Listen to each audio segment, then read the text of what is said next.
गुरु भगवान के शुक्राने हैं। चलिए एक दृष्टांत से शुरू करते हैं। एक बार एक शिष्य जो है गुरु जी के आश्रम में रहता था। कई सारे शिष्य थे, भिक्षा मांगने जाया करते थे। पास में गांव होते हैं, इधर उधर गांव होते हैं।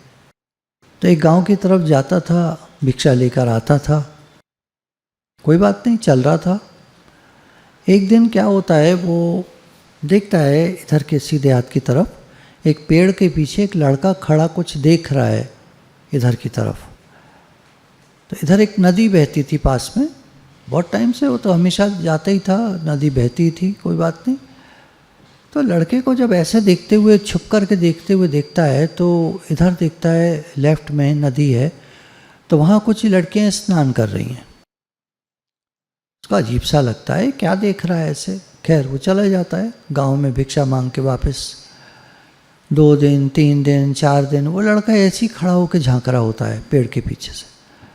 तो आके उससे कहता है, तुम क्या देख रहे हो भैया, ऐसे क्या देख रहे हो, तुम कभी देखा नहीं, तुमने नदी नहीं देखी, तुमने लोग नहीं देखे। तो कहता है, देखता नहीं तो लड़कियां नहा रही हैं।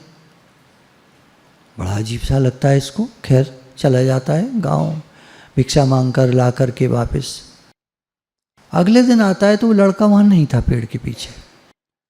कौतूहलवश वो पेड़ के पीछे, देखिए हम सब की कहानी है, सुनने में थोड़ी सी अजीब सी लगेगी, वो एक बात को छोड़ दीजिएगा, पर बहुत सारी बातें इसमें समाई हुई हैं जो हम लोगों में देखने को मिलती हैं। हमारा ध्यान किसी साड़ी की तरफ, सूट की तरफ है ना, किसी शर्ट की तरफ, बढ़िया कपड़े की तरफ, बढ़िया चीज़ की तरफ कहीं भी चला जाता है। हम लोग चल तो रहे होते हैं, एक अपनी मंजिल है, अपना लक्ष्य है, हर एक का अपना है, जो भी कुछ है, किसी का जो छोटा है बड़ा है जैसा भी है, सबका अपना लक्ष्य होता है। शाम तक कमाना है, दुकान जाना है, कमाना है, ये भी एक लक्ष्य है। सब तरह के लक्ष्य होते हैं। किसी के बड़े बड़े लक्ष्य होते हैं, जिन्होंने चांद पर रॉकेट भेज दिया, तो ये एक उनका लक्ष्य था। 4 साल, कितने साल लगाए उन्होंने, उनके दिन रात की नींद चैन सब हराम हो गया और बराबर उसमें लगे रहे, और वो चंद्रयान जो है लैंड कर गया मून पर, कितना बड़ा लक्ष्य प्राप्त हुआ। तो ये सब लक्ष्य होते हैं तरह तरह के, हर एक का, किसी का छोटा किसी का बड़ा। तो अब उन्हीं में बहुत सारी बातें निकल कर आती हैं। हम लक्ष्य से भ्रमित कैसे हो जाते हैं, उस पर एक कहानी है। तो अब वो लड़का जब देखता है इधर, तो शिष्य जो है, तो आज उसको भी थोड़ा सा अजीब सा अंदर में महसूस होने लगता है, जो उसने कभी नहीं महसूस किया था। खैर आता है 1 दिन 2 दिन 4 दिन 6 दिन, इसी तरह वो भी छुप करके देखता है। उसका मन इतना चलने लगता है, इतना ज़्यादा चलने लगता है कि वो गुरुजी से कहता है, गुरुजी मेरा मन तो बड़ा चल रहा है, कभी नहीं चला ऐसे। गुरुजी कहते, क्या हुआ? उसने सारी घटना सुना दी। गुरुजी ने कहा, देखो मैं तुम्हें एक बात बताता हूँ, चलो ऐसा करते हैं, खेत पे चलते, पीछे आश्रम के पीछे खेत था, वहाँ रेत से पानी आ रहा था, एक नाली दूर से ऐसे चली आ रही थी यहाँ तक। तो बोला, ये जो नाली है इसका पानी तुम रोक सकते हो? तो कहता है, हाँ। फावड़े से मिट्टी उठा के नाली में डाल देता है, थोड़ा सा पानी रुकता है, उसके बाद मिट्टी को पार करके बहने लगता है, और मिट्टी उठाकर डाल देता है, और बहने लगता है, और मिट्टी उठाकर डाल देता है, और ऊपर आता है, पानी भरता जाता है नाली में, और ऊपर से निकलता रहता है। अब वो एक बड़ा सा पत्थर उठाकर वहाँ पास में पड़ा था, उसको रख देता है। अब क्या होगा? अब वो पानी नाली में भरता जाता है, भरता जाता है, और अब वो पूरी नाली में से इधर उधर से वो पानी फैलने लगता है। इधर तो नहीं निकल पा रहा होता है क्योंकि बड़ा पत्थर है, तो इधर से उधर से, इधर से उधर, नाली में दूर तक अब वो पानी जगह जगह जगह जगह नाली को फोड़ करके निकलने लगता है। मन को रोकने की कोशिश करो तो बहुत सारे विचार आने लगते हैं। ऐसे हम बैठे हैं, आपको कोई विचार आपके चल रहा है, मतलब अगर आप सुन रहे हैं तो कोई विचार चल रहा है, नहीं के बराबर शायद कोई चल रहा हो। लेकिन अब जब मैं बात कर रहा हूँ, अब आप बताइए आपके कोई विचार इस समय? अब जब मैं आपसे बात कर रहा हूँ तो कोई विचार नहीं है ना? ऐसे होता है। जैसे ही हम रोकने की कोशिश या ढीला छोड़ देते हैं मन को, दोनों बातें आ जाएंगी इसमें। पत्थर रखना भी आ जाएगा और पत्थर को हटा देना भी आ जाएगा, तो पानी बह रहा है बह रहा है बह रहा है, कहाँ जा रहा है नहीं मालूम। खेत तो उधर का भर भी गया, इधर का सूखा पड़ा है, लेकिन वो पानी बह रहा है क्योंकि मेड़ जो है वो काट के ठीक से बनाई नहीं गई, तो अब वो पानी वेस्ट हो रहा है। हम लोग का माइंड भी ऐसे ही बहता रहता है, इधर उधर इधर उधर चलता रहता है। अब वो शिष्य पूछता है, गुरुजी फिर कैसे करूं? अब ये मेरा मन तो बिल्कुल ऐसे ही फैल गया है, कभी नहीं ऐसा था, और ये एक कारण आया, इसमें 10 दिन निकल गए, मैंने आपसे बात नहीं करी, ये मेरी बहुत बड़ी भूल हुई, और अब ये मन फैल गया है। तरह तरह के विचार आ रहे हैं, अब तो मुझे आश्रम के भी आ रहे हैं, फलाना ऐसे करता है, वो ऐसे करता है, इसने कढ़ाई जला दी, इसने ये कर दिया, इसने बर्तन फेंक दिया, इसने फलाना, इसने धमाका, इसने चादर ठीक नहीं बिछाई, इसने जूते सही जगह नहीं उतारे। जितना मैंने अब तक वाणी में सुना है, सारी बातों पर मेरा ध्यान जा रहा है। अब तो मेरा मन भाग रहा है, चल रहा है बहुत तेजी से। होता है कभी हमारे साथ, कभी हम परेशान होते हैं तो मन की हालत देखिए, कभी कोई हमारे चोट मारता है, वाणी के बाण मारता है, उसके बाद देखिए हालत मन की कैसी होती है। अगर जवाब हम नहीं दे पा रहे हैं तो क्या होता है? गुरुजी कहते हैं, अच्छा अब एक काम करते हैं। गुरुजी ने एक और बात कही कि अगर अचार की बरनी में अचार सारा निकाल दो और उसको मांज के रख दो, ढक्कन से ढक दो, 2 दिन बाद सूंघो तो क्या आता है उसमें से? अचार की बहुत तेज स्मेल आती है। जबकि अचार निकाल भी दिया, उसको मांज भी दिया, खूब मांज मूंज कर साफ सूफ करके फिर बंद करके रख दिया, लेकिन अचार की स्मेल जल्दी नहीं जाती है। हींग की डब्बी में से हींग की स्मेल लगभग जाती ही नहीं है, शायद साल भर तक आती रहे। तो ऐसी ये माइंड है, चीज़ों को खींच तो लेता है, पकड़ तो लेता है, पर उनकी यादें रह जाती हैं। और वो यादें फिर आती हैं, रात को लेट हो तो आती हैं, सपने में तो आती हैं, सपने में तो पता नहीं क्या क्या आता है। तो पूछा गया साइंटिस्ट लोगों से, सपने में क्या क्या आता है? तो उन्होंने बहुत रिसर्च करके बताया कि जन्मों जन्मों की बातें आती हैं, जन्मों जन्मों की बातें, और आगे कभी घटनाएं होने वाली हैं वो भी आ जाती हैं।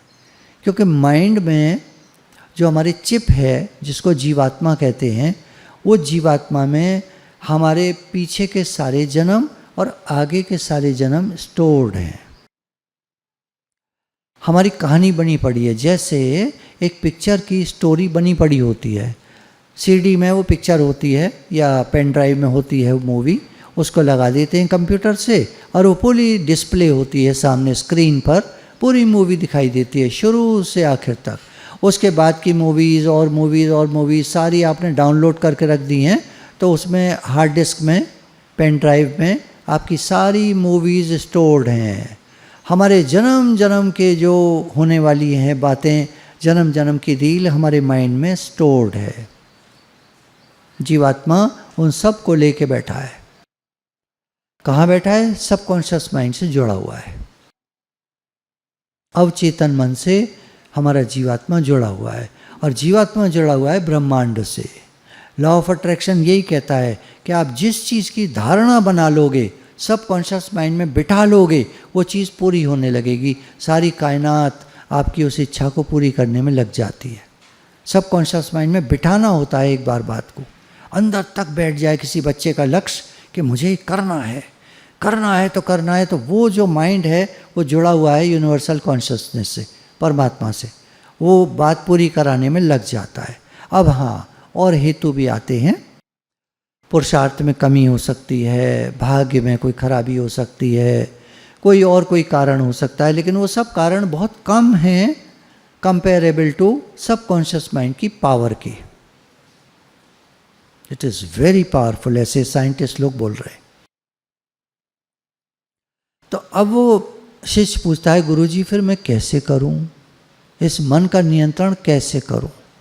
कहते एक काम करो, स्रोत से एक नाली खोदना शुरू करो। अभी स्रोत को जोड़ना मत, नाली खोदना शुरू करो, एक नई नाली बनाओ, जहाँ भी ले जानी है वहाँ के लिए बनाओ।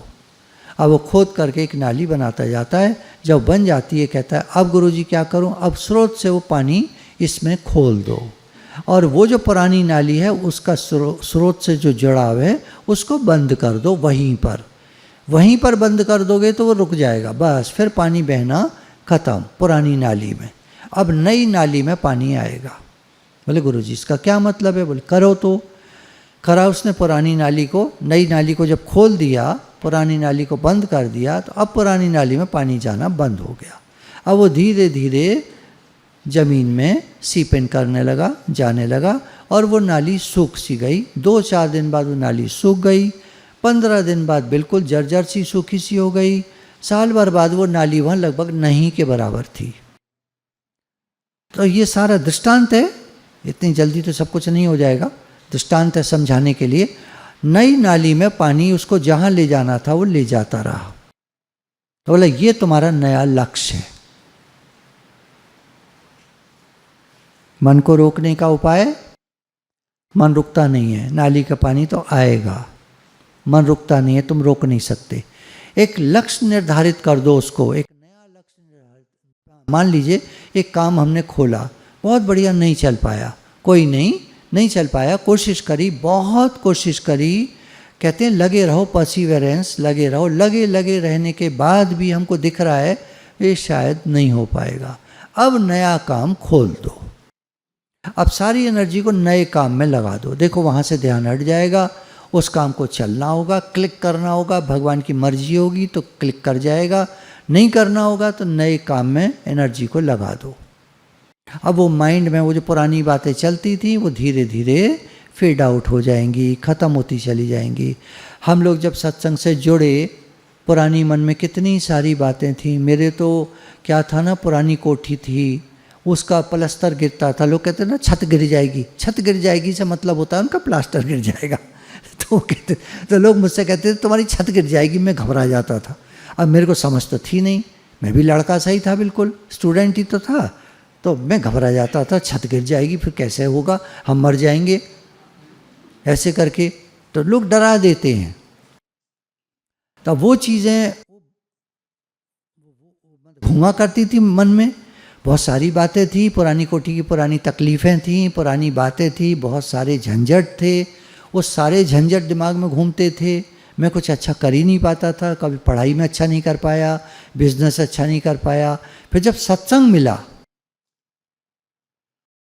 30 साल की उम्र में मुझे सत्संग मिला, तब से लेकर अब 40 साल हो गए, सत्संग में ऐसे लग गए कि वो पुरानी सब बातें धीरे धीरे इधर उधर हो गई। अब यादें आती भी हैं तो अच्छी वाली आती हैं, वो बेकार वाली गई और आ भी जाती हैं। कभी फ्लिक ऑफ अ मेमोरी कहते हैं ना, जरा से एक चित्रण होता है चला जाता है, जाने दो, क्या करना। अब इतनी समझ गुरु की कृपा है, इतनी समझ गुरु देते हैं हमको, हम सबको इतनी समझ मिलती है कि वो पुरानी बातों से अब हम धीरे धीरे छूट जाते हैं। सत्संग में जो लोग आए थे, आज मैं उनके चेहरे देखता हूँ, बहुत सारे प्रेमी आते हैं, आज उनको 20-20 साल हो गए, जैसे वो आए थे वैसे ही हैं। जैसे बिगड़े हुए आए थे वो तो अलग बात है, बाकी अब उनका जो चेहरे की जो रौनक है वो अब नहीं जाती कहीं भी, अब वो बनी हुई है। रौनक कैसे आती है चेहरे पर? विचारधारा से। जैसे हमारे विचार होते हैं वैसे हमारे चेहरे की रौनक होती है। खराब विचार तो चेहरे पर वैसे ही भाव आ जाएगा, अच्छे विचार तो चेहरे पर वैसे ही भाव आ जाएगा। आपके सबके प्रति प्रेम का भाव होगा तो सौम्य भाव रहेगा, चेहरा बहुत प्रेमी वैसा रहेगा। बात 100% नहीं सही है, पर काफ़ी कुछ ठीक बैठती है, कुछ लोगों में ठीक नहीं बैठ पाती। वो कहते हैं हमारा चेहरा ज़्यादा अच्छा नहीं लगता है जबकि हमारे विचार तो बहुत अच्छे हैं। तो ये कुछ कॉन्स्टिट्यूशनल होता है, बनावट होती है, ऐसा बन के आया है माँ के पेट से, अब उसको चेंज तो कर नहीं सकते, लेकिन कुछ परिवर्तन होता है। तो जो होता है सत्संग में आने के बाद वो परिवर्तन अच्छे के लिए होता है, पहले से हम बहुत अच्छे हो जाते हैं। कुछ बातें रह जाती हैं, कुछ कमियां रह जाती हैं। कहते ना चोर चोरी से जाए हेरा फेरी से न जाए, तो जो जिसकी जैसी आदत होती है थोड़ी बहुत तो रहती है। और दूसरी कहावत है रस्सी जल गई बल नहीं गया, तो ये भी रहता ही है थोड़ा सा। थोड़ा अक्खड़ है तो अक्खड़ है, एक गीता भगवान बताते थे, एक सास सत्संग में आने लगी।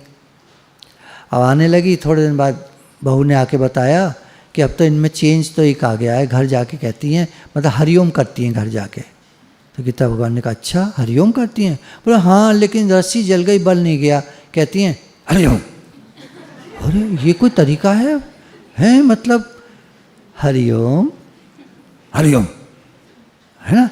वो अकड़ नहीं गई, रस्सी जल गई, बल नहीं गया।